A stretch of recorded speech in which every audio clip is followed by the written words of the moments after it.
his leg. Officer Hummer was released from the hospital October 11th and is recovering at home. Officer Hummer is a 10-year veteran of law enforcement and has served with the Pinetop Lakeside Police Department for the last 4 years. I again would like to thank the Arizona Department of Public Safety, who has stepped up in many different ways here from the beginning to where we are in this, and as well as the numerous agencies in Northeast Arizona. We can't do our job when we have critical incidents like this without help from the outside coming in. You know, last week, U.S. Attorney General testified before Congress about the alarming increase in violent crimes over the past 2 years, and we've felt that on the street. It's something that you can almost touch. Rural Arizona is not exempt from this.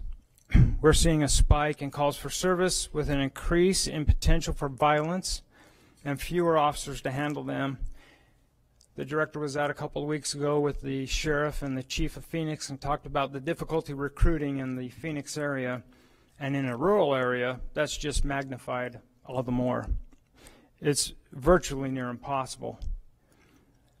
It's my concern that response times for calls involving violent crimes as they continue to go up will be significantly delayed because we just don't have the resources to deal with them. That concludes my prepared remarks, and I'm ready to take any questions should anybody have any. Chief, when you say it changed the outcome of this, do you mean that he saved that officer's life? I believe that Chuck Copeland absolutely without question saved Officer Hummer's life. Mike Lang with the Independent. I've covered the police beat in that area for the past 10 years, a decade. When I first started, there were 1 or 2 incidents that occurred now and then. Since then, last year, just about a year, excuse me, because I knew the man, just about a year ago, Darren Reed was killed. Yes. Hummer was recently shot. You've had other incidents that have occurred in the last 10 years. Can you give us an idea of how things have changed in the last 10, 15 years, the biggest problems you have with recruitment, and do you think it may be a time for a public safety tax of some sort? So let's start with the first question. I've been at Pinetop Lakeside since 2002, so about 15 years of service I've given to the town of Pinetop Lakeside. It's a beautiful place. When I went up there, I thought, oh, here you go. Here's policing the way that, you know, we all grew up with Andy Griffith's show, and this is how policing should be done, where you follow the case from beginning to end. I had some opportunity to work Metro where you were going from call to call and you never really saw what happened to things after the initial report. Very different in a rural area. You are actually following through that case and you often know what the outcome of the case is. Since the time that I started, just in the last 10 years, our call for service volumes increased about 40%. It's over 40%. I can safely say 40%. So that's just in the last 10 years. When I started back there, you could sit probably for an hour and not hear a car on that highway, and now it's nonstop. So that's to answer your first question. The second question again, if you'd please. Last year, we had Officer Reed with the Sheriff's Department. He was shot and killed during a drug deal gone bad. There have been other police shootings involving your officers. Some that have been officers have been shot and put in harm's way. Other times they've had to fire people. Can you give an idea of how the violent crimes have increased? A little better idea. And is it mostly drug activity or violent crime activity? Do you know? I'm not exactly sure what that's tied to, and I don't even know that the Attorney General knew exactly what that was tied to, and that's a man that has fingers on the stats of everything. What I know is that I've talked to people from California to Boston, and without me soliciting comment, they're saying the same thing, that they've felt a change in the public that we're dealing with. And I'm not exactly sure why that is, so I can't give an answer as to why that is. But we have noticed it where we are.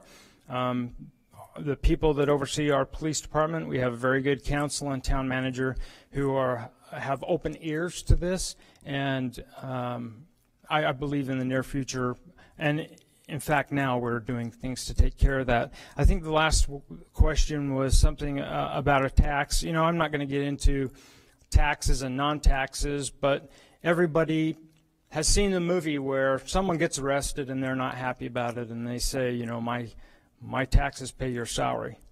And Pine Top Lake said that's not quite the case. We have property taxes, but none of the property tax ever goes to the police department. We subsist on sales tax revenue. So if we have a good year of sales and we have a lot of visitors to the mountain, then there's a little extra money. If we don't, then we're moving things around to try to make things work. You mentioned the staffing shortage. For those of us who might not know, what is the size of your department of officers and how many vacancies? My department's allotted for 18 officers.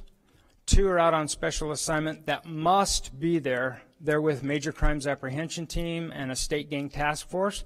And those 2 operations not only slow down what's going on in our town, but when something like this happens on October 8th, we can call on them and they bring all of their forces to bear.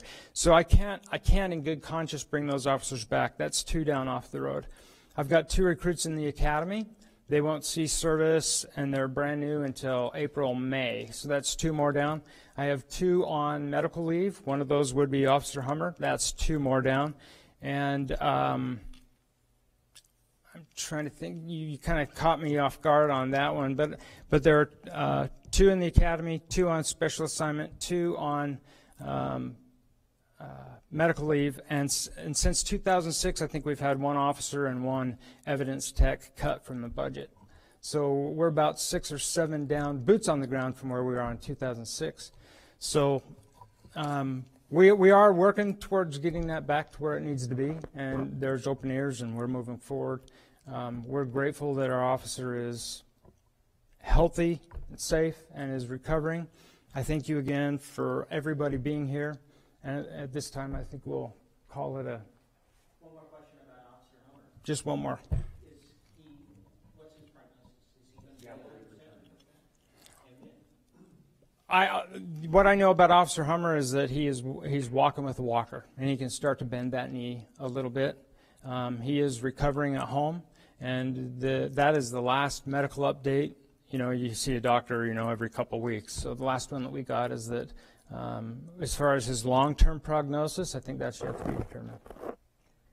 Thank you, ladies and gentlemen. I appreciate it. And as always, gentlemen, if you have any questions for the department, we can certainly forward them also to the police department. Please email PIO_unit@azdps.gov. Thank you.